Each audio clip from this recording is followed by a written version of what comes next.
এটাই হলো সেই শেষনাগ পাহাড়, যে শেষনাগ পাহাড় পুরাণে উল্লেখ রয়েছে, যে শিব অমরনাথ যাত্রার যে অমর কথা, সে অমর কথায় উল্লেখ রয়েছে এই শেষনাগ পাহাড় তথা এই শেষনাগ ঝিলের কথা উল্লেখ রয়েছে। এই শেষনাগ আসলে শিবের গলায়, ভগবান শিবের গলায় যে পঞ্চমুখী যে শেষনাগ রয়েছে, সেই শেষনাগকে এখানে ভগবান শিব অমর কথা শোনাতে যাওয়ার আগে, অমর যাত্রায় যাওয়ার আগে তিনি এইখানে শেষনাগকে ছেড়ে গিয়েছিলেন এবং শেষনাগের এই ঝিলের মধ্যেই সেই শেষনাগ অবস্থান করতেন। এবং এই ঝিল থেকেই তৈরি হয়েছে লিডার নদী, যে লিডার নদী কাশ্মীরের একটা বিরাট অংশ জুড়ে বয়ে গিয়েছে। এই ঝিলটার থেকেই দেখুন, এইখান থেকেই একটা নদীর উৎপত্তি।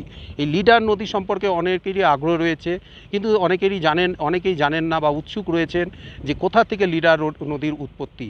লিডার নদী কাশ্মীরের অত্যন্ত গুরুত্বপূর্ণ একটি নদী। সেই গুরুত্বপূর্ণ নদী সেই লিডার নদী এই ঝিল থেকেই তার উৎপন্ন। এই ঝিলটির নাম শেষনাগ ঝিল। এবার এই ঝিলের এই জলগুলো এলো কোথার থেকে?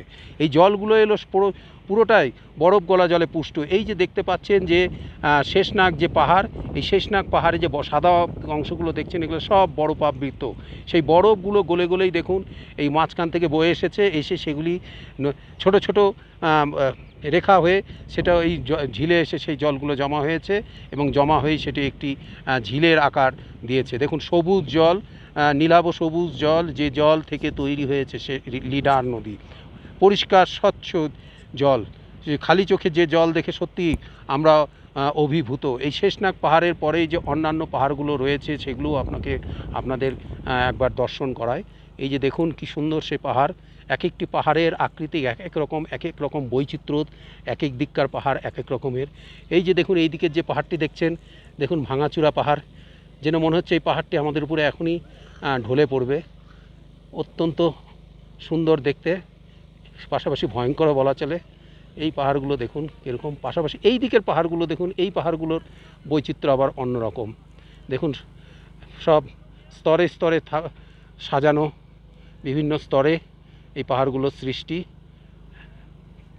অত্যন্ত সুন্দর দেখতে। আবার উল্টো দিকে দেখুন যে শেষনাগ যে পাহাড়, সেই শেষনাগ পাহাড় সেটির বৈচিত্র্য আবার আরও অন্যরকম। সব মিলিয়ে এই গোটা জায়গাটি সত্যি একটা স্বর্গীয় অনুভূতি এই জায়গাটায় অনুভব করা যাচ্ছে। আমার পাশাপাশি আশা করব আপনারাও সেই স্বর্গীয় অনুভূতি এই ভিডিও থেকে অনুভব করতে পারছেন। এই শেষনাগ অত্যন্ত পবিত্র একটি স্থল এবং এটি তীর্থস্থল বলা হয়ে থাকে। অত্যন্ত পবিত্র একটি স্থান।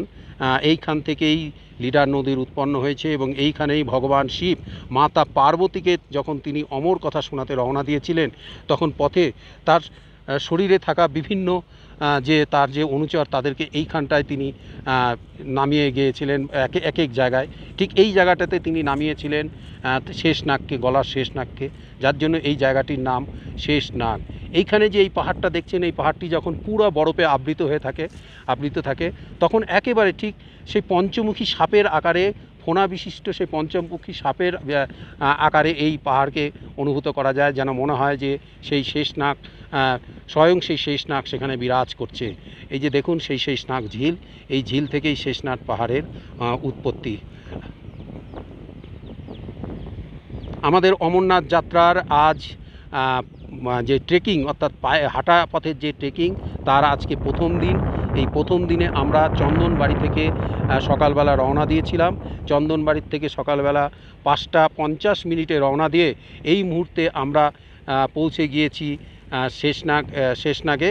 এই শেষনাগে আমরা এখন আজকে রাতে এইখানেই আমরা বেস ক্যাম্পে থাকবো, রাত্রি যাপন করব এবং যথারীতি এইখান থেকে আগামীকাল অর্থাৎ বুধবার আমরা এইখান থেকে আবার পঞ্চতরণীর উদ্দেশ্যে রওনা দিব। এইখান থেকে পঞ্চতরণীর উদ্দেশ্যে রওনা দেব এবং আজকে আমরা যে মুহূর্তে এইখানে পৌঁছেছি, আকাশ এখনও পরিষ্কার এবং রোদ না থাকলেও অত্যন্ত পরিষ্কার রয়েছে। চারিদিকে কুয়াশা রয়েছে, একটা শীতল হাওয়া বইছে। এতক্ষণ রাস্তায় আমরা সেই শীতলতা অনুভব করতে পারিনি, কারণ চড়াই উতরাই পথ, বুঝতেই পারছেন।